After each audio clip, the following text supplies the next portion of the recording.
उस परिवार को लेकर के देश में चल रहे हैं और पूरे देश में अभियान लेकर चल रहे हैं।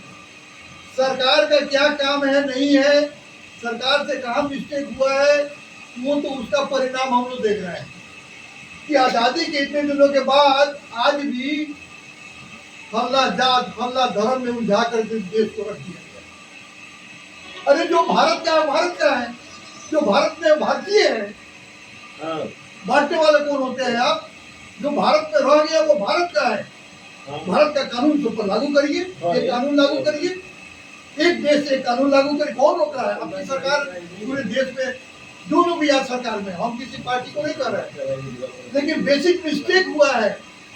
आजादी के बाद आपको कनाडा के बारे में बताते हैं, 10वीं पीढ़ी को वहाँ जो 10वीं पीढ़ी के स्वतंत्रता सेनानी है उनका मान सम्मान है। वहाँ उनके परिवार को एक नंबर का परिवार माना जाता है, राष्ट्रीय परिवार। और उस परिवार का अगर कोई व्यक्ति किसी कार्यालय में किसी काम के लिए जाता है तो वहाँ का अधिकारी हाथ जोड़कर उसका अभिवादन करता है और बुला करके अपने चेंबर में बैठा करके उसका काम करता है। स्वतंत्रता सेनानी कोई खास पार्टी के लोग नहीं थे, उस समय पार्टी थी ही कहा। लेकिन अभी जो सरकार है वो यह समझती है कि स्वतंत्रता सेनानी कांग्रेसी लोग, कांग्रेसी और जनता दल और कांग्रेस और भाजपा से क्या लेना देना है। स्वतंत्रता सेनानी परिवार को राष्ट्रीय परिवार का दर्जा दिया जाए, यह हमारा पहला मांग है। हम लोग इसकी लड़ाई लड़ रहे हैं। हमको पहला हक हमारा है राष्ट्र पर। हमको हमारे परिवार बाल बच्चे पढ़ने वाले जो हैं उनके लिए हर तरह की सुविधा दी जाए, ये हमारा डिमांड है।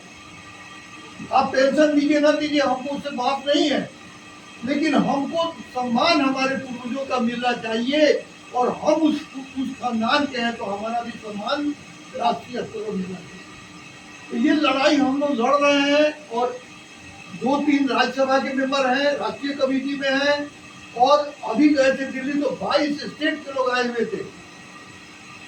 और वहां जब हम चंपारण के सत्याग्रह का वर्णन किए तो वहां लोग एकदम पिन ड्रॉप साइलेंस हो गया, कोई आवाज नहीं। और बहुत मान सम्मान दिया लोग कि आप चंपारण से आए हैं, गांधी की कर्मभूमि है।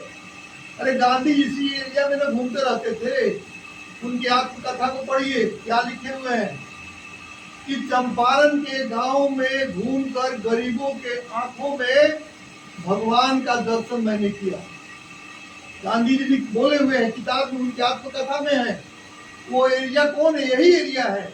गांधी ने कहा है कि मेरा जीवन ही मेरा संदेश है। तो इस कार्यक्रम का मेन उद्देश्य है कि हम एक परिवार के हैं, हमारे कंधे पर एक जिम्मेदारी है।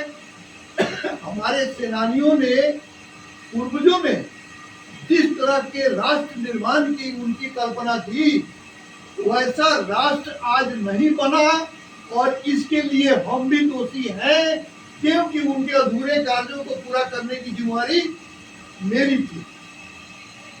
तो आज ही चलिए, लेट से ही सही, आज कम से कम ये चंद्रमा यादव और आज